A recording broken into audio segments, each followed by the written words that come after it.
Ta parole est une lampe à mes pieds, une lumière sur mon sentier. Psaume 119, verset 105. La méditation.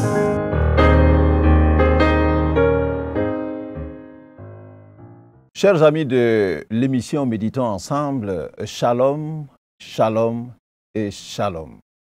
Le test de méditation que nous propose pour cette journée se trouve dans le livre de Matthieu, le chapitre 23, du verset 29 au verset 39.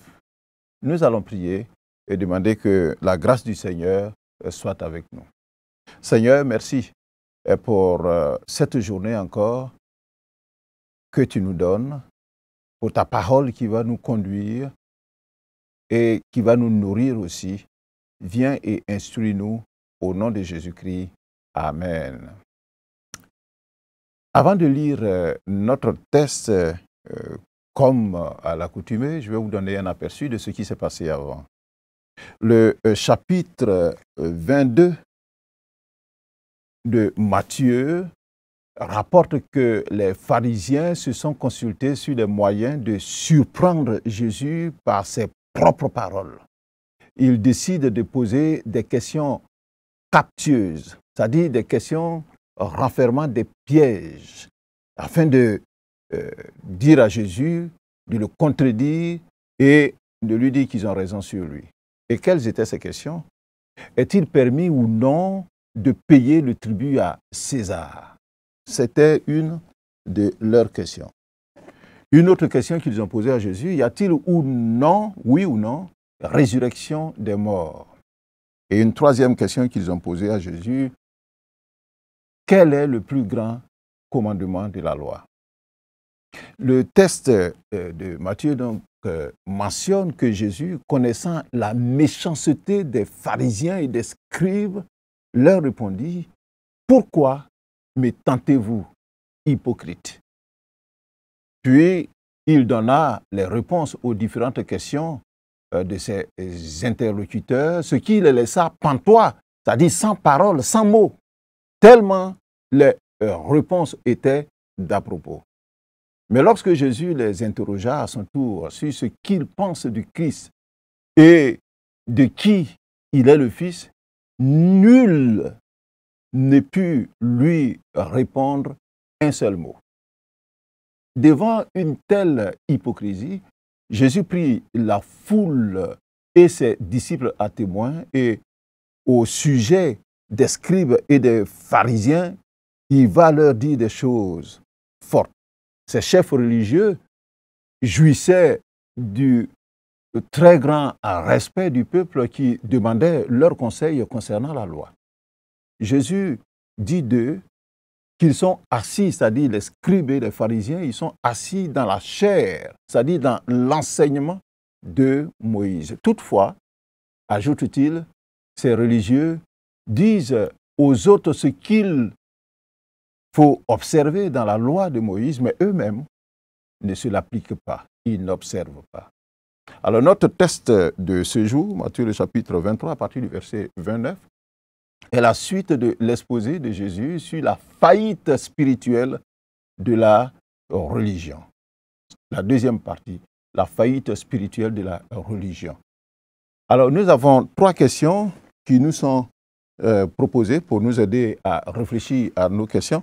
La question numéro 3, y a-t-il, pour réfléchir à notre texte, la question numéro 3, y a-t-il un exemple à suivre ou à ne pas suivre? La question numéro 6, y a-t-il un avertissement? Et puis la question numéro 7, quelle vérité Dieu me révèle-t-il? Alors j'espère que vous avez trouvé votre texte. Nous allons lire dans la version Louis II, Matthieu le chapitre 23, à partir du verset 29. Malheur à vous, scribes et pharisiens hypocrites, parce que vous bâtissez les tombeaux des prophètes et ornez les sépulcres des justes. Et que vous dites, si nous avions vécu du temps de nos pères, nous ne nous serions pas joints à eux pour répandre le sang des prophètes. Verset 31. Vous témoignez ainsi contre vous-même que vous êtes les fils de ceux qui ont tué les prophètes. Comblez donc la mesure de vos pères. Serpents, race de vipères, comment échapperez-vous au châtiment de la géhenne? Verset 34. C'est pourquoi, voici, je vous envoie des prophètes, des sages et des scribes. Vous tuerez et crucifierez les uns, vous battrez des verges les autres dans vos synagogues, et vous les persécuterez de ville en ville, afin que retombe sur vous tout le sang innocent répandu sur la terre, depuis le sang d'Abel le juste, jusqu'au sang de Zacharie, fils de Barachi, que vous avez tué entre le temple et l'autel. Verset 36. Je vous le dis en vérité, tout cela retombera sur cette génération. Verset 37. Jérusalem, Jérusalem, qui tue les prophètes et qui lapide ceux qui te sont envoyés, combien de fois ai-je voulu rassembler tes enfants, comme une poule rassemble ses poussins sous ses ailes, et vous ne l'avez pas voulu. Voici, votre maison vous sera laissée déserte. Car, verset 39, car, je vous le dis, vous ne me verrez plus désormais, jusqu'à ce que vous disiez, béni soit celui qui vient au nom du Seigneur. Amen. La faillite spirituelle de la religion mise en lumière. Deuxième partie donc. Dans le texte de méditation d'hier, le Seigneur Jésus a fustigé le judaïsme officiel de son temps, qui en apparence légaliste et attrayant, était plutôt trompeur et égarait les gens. Les scribes et pharisiens, disait-il, étaient hypocrites et ressemblaient à des sépulcres, c'est-à-dire à des tombeaux blanchis, et qui paraissent beaux au dehors quand on regarde, et qui au-dedans sont pleins d'ossements, de morts et de toute espèce d'impureté.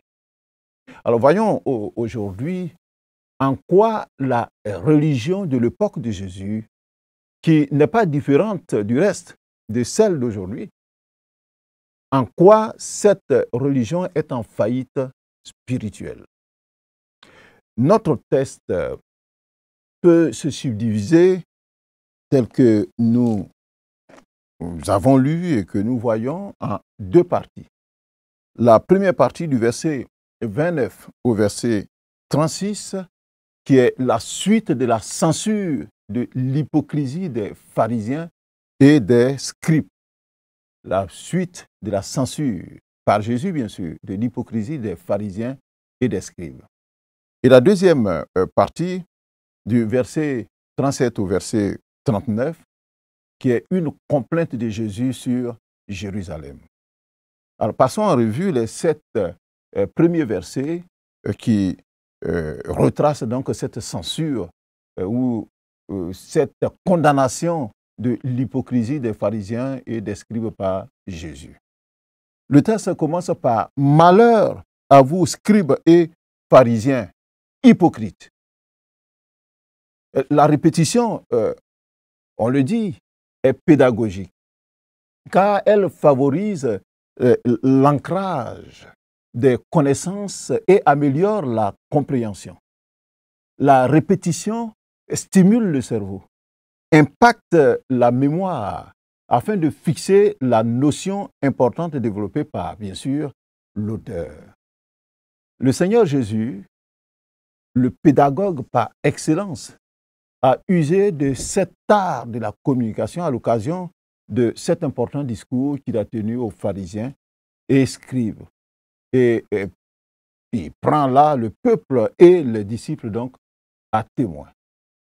Parce que 8 fois dans le texte, depuis le verset 1 du chapitre 23 que nous avons lu, 8 fois le Seigneur prononce mot pour mot une même phrase, respectivement au verset 13, au verset 14, au verset 15, au verset 16, verset 23, verset 25 et au verset 27 dans ce que nous avons lu. Aujourd'hui, au verset 29, ce même texte revient, cette même phrase revient. Malheur à vous, scribes et pharisiens hypocrites.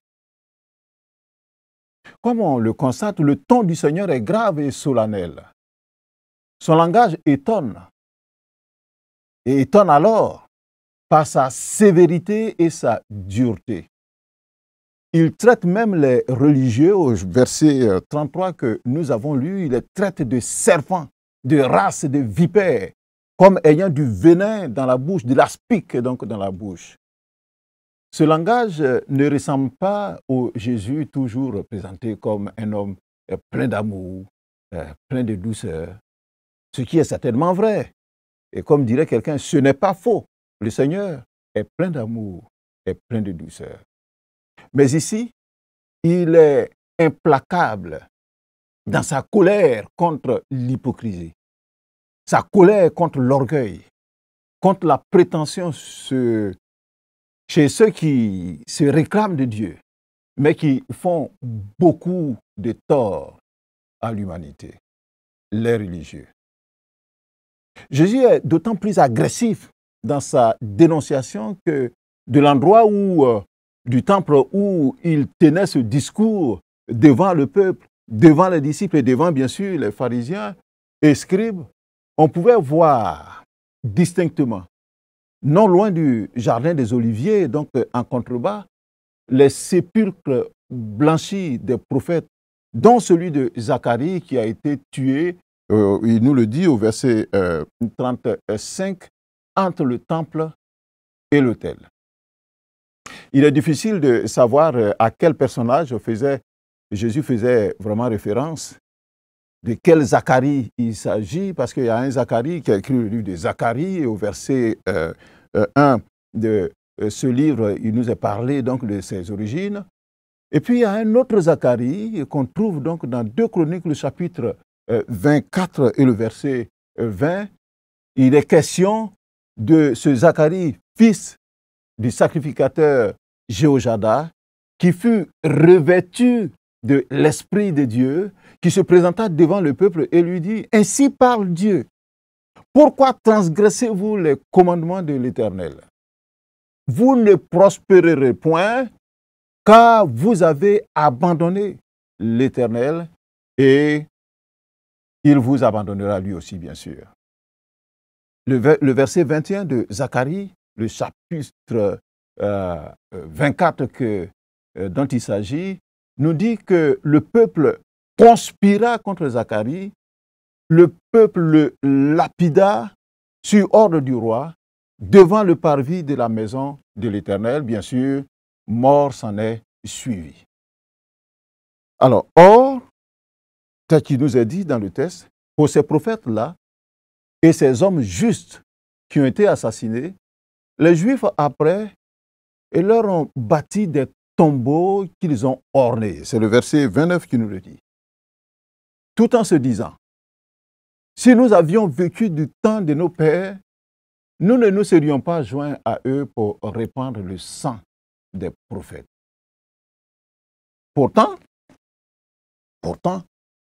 par leur hostilité à Jésus, par leur fausse accusation et en complotant sa mort, ces mêmes religieux, pharisiens et scribes, prouvaient qu'ils possédaient le même esprit meurtrier que leurs ancêtres et avaient versé le sang innocent.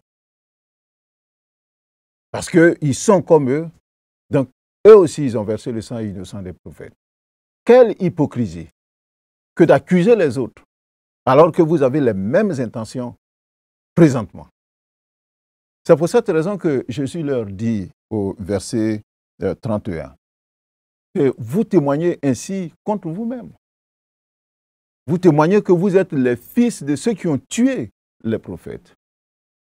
Jésus affirme alors clairement que Dieu jugera la nation d'Israël et les religieux pour avoir fait mourir les justes. C'est le verset 35 qui le dit.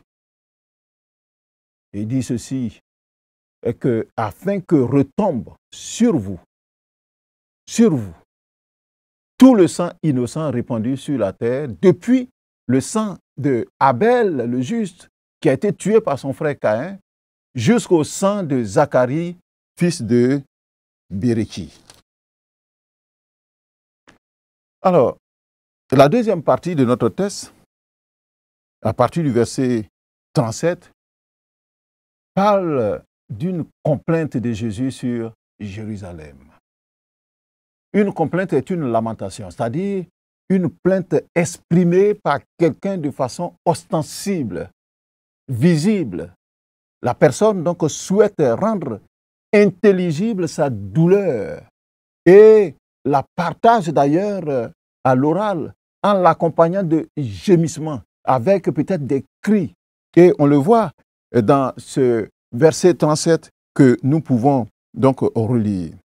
Jésus qui parlait, c'est comme s'il s'est arrêté un coup et puis il dit « Jérusalem, Jérusalem, qui tue les prophètes et qui lapide ceux qui te sont envoyés. » Jésus est littéralement en pleurs sur Jérusalem lorsqu'il affirme clairement que Dieu jugera la nation d'Israël et les religieux, bien sûr, pour avoir d'une part tué les prophètes par le passé, et on le voit au verset 35, ils ont versé le sang, répandu le sang innocent sur la terre, depuis Abel jusqu'à Zacharie. D'autre part, Dieu va donc juger la nation d'Israël et les religieux parce qu'ils nourrissent le projet funeste de crucifier le Fils de Dieu, de le faire mourir, et après, lui, de tuer d'autres justes, de les poursuivre dans leur synagogue, de les persécuter. Jésus rappelle les efforts vains qu'il a faits pour les attirer à lui, afin de les préserver de ce grand malheur. Il le dit au verset 37. Il dit, combien de fois ai-je voulu rassembler tes enfants comme une poule rassemble ses poussins sous ses ailes. Dernièrement, je regardais une émission et j'ai vu, parce qu'il y avait un oiseau de proie qui venait donc sur le poussin, la poule qui a émis des cris de détresse et puis les poussins sont venus donc sous ses ailes et puis qui s'est mise donc sous ses enfants pour les protéger. C'est ce que Jésus voulait faire donc pour les Israélites. Mais de guerre lasse, car cette bonne nouvelle n'a pas été acceptée. On le voit au verset 37. Il dit, vous ne l'avez pas voulu. La conséquence de ce refus sera terrible pour le peuple juif, annonça Jésus. Il le dit au verset 38, votre maison vous sera laissée déserte. Vous ne l'avez pas voulu. Et c'est ce qui attriste profondément le Seigneur. D'où cette complainte, d'où ces pleurs, d'où cette lamentation sur Jérusalem. Cette prophétie de la destruction de Jérusalem a eu lieu à l'an 70 après Jésus. Les Romains qui dominaient cette région à l'époque sont montés dans la ville pour mater sa rébellion contre son occupation. La population a alors été massacrée et dispersée. La ville de Jérusalem et le temple ont été renversés et brûlés. Ce fut la ruine totale. Alors, ce n'est qu'en 1948, c'est-à-dire près de 1900 ans après la Shoah, ce qu'on appelait l'Holocauste, où près de 6 millions de Juifs, soit les 2/3 des Juifs qui vivaient en Europe, après que ces Juifs ont été exterminés systématiquement pendant la Seconde Guerre mondiale par l'Allemagne nazie, qu'une petite partie, une petite population de ce peuple est revenue sur cette terre ancestrale pour former la nation israélienne. Mais non sans difficulté. Quand Jésus parle, les choses se réalisent. Il a prophétisé et ça s'est réalisé. Notre texte se termine au verset 39 par « Vous ne me verrez plus désormais jusqu'à ce que vous disiez « Béni soit celui qui vient au nom du Seigneur ». Le Seigneur Jésus déclare là qu'il revivra de sa crucifixion ourdie par les religieux et qu'il reviendra plus tard dans cette même ville, sur cette même terre, à Jérusalem, où les Juifs vont saluer ce retour glorieux. Les indices de ce retour, d'ailleurs, sont là. Sondez les Écritures et sondez aussi les temps et les événements. Nous ne sommes pas loin. Alors, en conclusion, ce que je pourrais dire, c'est qu'aujourd'hui encore, cette même voix du Seigneur résonne. Cette même voix du Seigneur tonne. Elle est solennelle, elle est grave. Aussi bien pour Jérusalem, c'est-à-dire aussi bien pour les Juifs d'aujourd'hui, actuels, d'Israël, actuel, pour les Juifs partout dans le monde, que pour chacun de nous qui ne sommes pas Juifs, que nous soyons du continent asiatique, africain, américain, nous sommes concernés par cette voix du Seigneur qui tonne. Il voudrait que nous venions nous réfugier donc sous ses ailes. Il voudrait nous sauver du malheur qui arrive. Est-ce que tu t'es mis sous les ailes du Sauveur, le Christ Jésus, en acceptant et en pratiquant sa parole? Alors, c'est ici la vérité que nous devons retenir et aussi l'avertissement que nous devons prendre en considération afin de ne pas vivre le malheur que le peuple juif a subi en rejetant l'Évangile. Ne soyons pas hypocrites. Cette parole que nous avons reçue, que nous lisons dans la Bible, que nous partageons avec vous, elle est réelle, elle est vie. Et nous devons chaque jour l'appliquer à notre vie. Nous qui l'enseignons, nous devons être des modèles de pratique de cette parole. Cette foi que nous professons, nous devons la vivre afin que ceux qui sont autour de nous puissent prendre exemple sur nous. Ne soyons pas hypocrites. Nous allons prier. Seigneur, délivre-nous de l'hypocrisie, car la fin d'un tel comportement est malheureuse. Et l'exemple des Juifs est là pour nous instruire. En tant que dirigeants, en tant qu'enseignants de ta parole, nous devons d'être des modèles de vie pour les autres.